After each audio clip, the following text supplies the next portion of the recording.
गणेश चतुर्थी की कथा। बहुत समय पहले कैलाश पर्वत पर माता पार्वती और भगवान शिव निवास करते थे।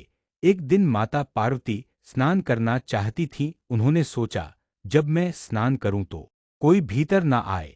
इस विचार से उन्होंने अपने शरीर पर लगे उबटन, हल्दी और चंदन के लेप से एक सुंदर बालक की मूर्ति बनाई, फिर उसमें प्राण फूंक दिए और वह मूर्ति एक जीवित बालक में बदल गई। वह था गणेश।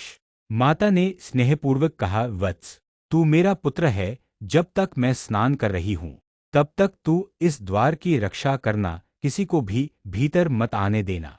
गणेश जी ने आज्ञा मान ली और द्वार पर खड़े हो गए। इसी बीच भगवान शिव वहां आए।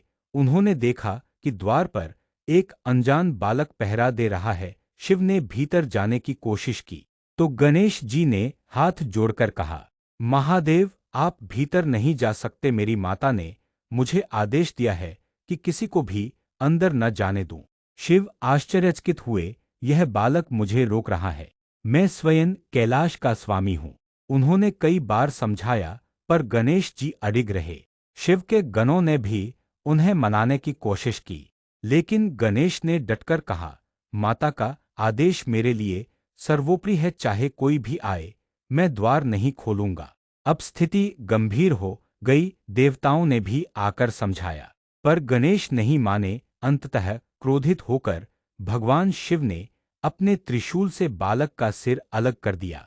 जब माता पार्वती बाहर आईं और अपने पुत्र गणेश का सिर कटा देखा तो वे विलाप करने लगी। उन्होंने रोते हुए कहा, हे महादेव, आपने मेरे पुत्र को मार डाला।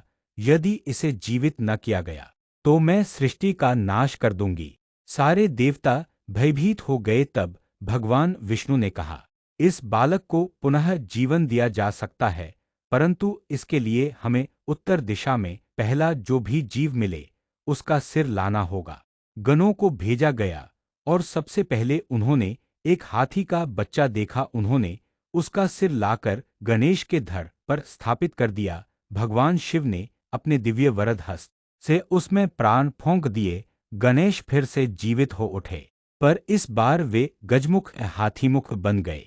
माता पार्वती उन्हें गले लगाकर खुशी से रोने लगी। भगवान शिव ने भी पुत्र को आशीर्वाद दिया और कहा, आज से यह मेरा भी पुत्र है। यह प्रथम पूज्य होगा। किसी भी यज्ञ, पूजा या शुभ कार्य से पहले गणेश की पूजा होगी, तभी कार्य सफल होगा।